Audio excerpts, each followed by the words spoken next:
We're in the middle of a revolution, and you could call that a digital revolution. But just think about it. So I like to set the scene, you see. Just think about how things have changed. 2008, we had the crash, you call it the GFC.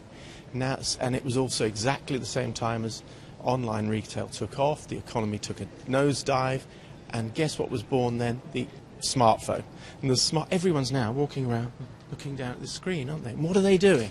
You have to say, what are they doing? They're engaging with something. They're looking and they're learning and they're reading and they're tweeting and they're on Facebook and they're finding out what their friends are doing and they're following them. They're engaging in the universe. They're not escaping it. And so stores have to react to that. We can't be a store anymore. You can't just have a store storing stuff. It's got to be much more engaging. So if you want to be a brand, you're going to have a dialogue with your customers. And this is a bit of a revolution for retailers who previously were just sort of silent, stored stuff. Nice spaces.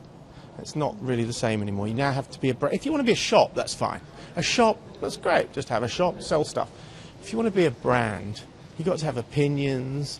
You've got to have a view of the planet. You've got to have morals. You've got to have reasons behind why you're doing it. You've got to have meanings in things. You've got to have values, not value. So it's a new landscape, I believe, that retailers have got to learn how to react to. And you did mention there that customers are more engaged with their smartphones these days. So how can completely absorbed by it.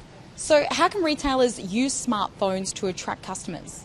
Well, all of that's being experimented with at the moment. Obviously, there's the whole world of apps and beacon technology. All of these are channels to connect. But we mustn't be confused here.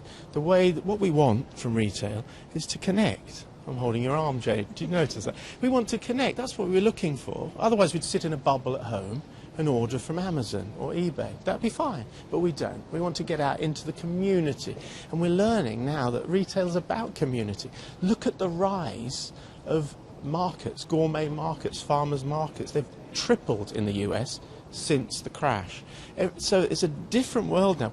People really want those things from retail. They want their spaces and places to be, to engage, to learn about stuff. It's kind of understanding that retail isn't just about selling stuff is critical. It's shifted dramatically, I believe. And what are Australian retailers doing wrong now? Are they just selling stuff? I'm not going to tell you what Australian retailers are doing wrong. No, I mean, Australia's good for me because you're on this side of the planet, only because we drew it that way up. Okay, well, the Portuguese had something to do with it. The truth is, you have some very strong brands, and you need to be, enjoy the brands that you have for what they are, and not worry too much about what's going on in the rest of the planet, I would say. Relax into it a little bit. Don't chase anything. You've got some very strong retailers here, and some of them, I've just been to the centre yesterday, the Emporium Centre. It's a really tidy little shopping centre, very smart. You're doing some good stuff in retail. Some beautiful shop fronts there, very engaging space with brands. I went to a very cool store with a coffee shop at the front, so that literally like a hatch in the front of the store with a space for coffee, selling a really cool coffee brand in amongst the space, slowing us down, stopping us, engaging us, because that's what we want from retail, not grab and go. We can do that online. So I think we're learning what retail's really for. Now, for retailers and companies to move forward with this digital world and this digital landscape, they do need to invest money.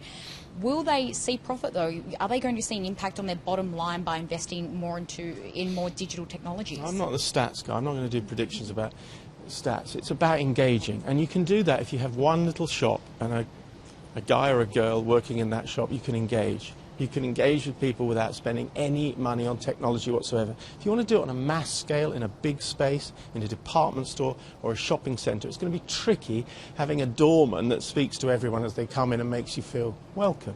So you're going to have to use technology. So I'm not saying technology is the answer to everything. It's just a channel. It's a channel to engage on a human level. And we mustn't forget that. There's so many people get overexcited about technology if it's a solution for not even having people.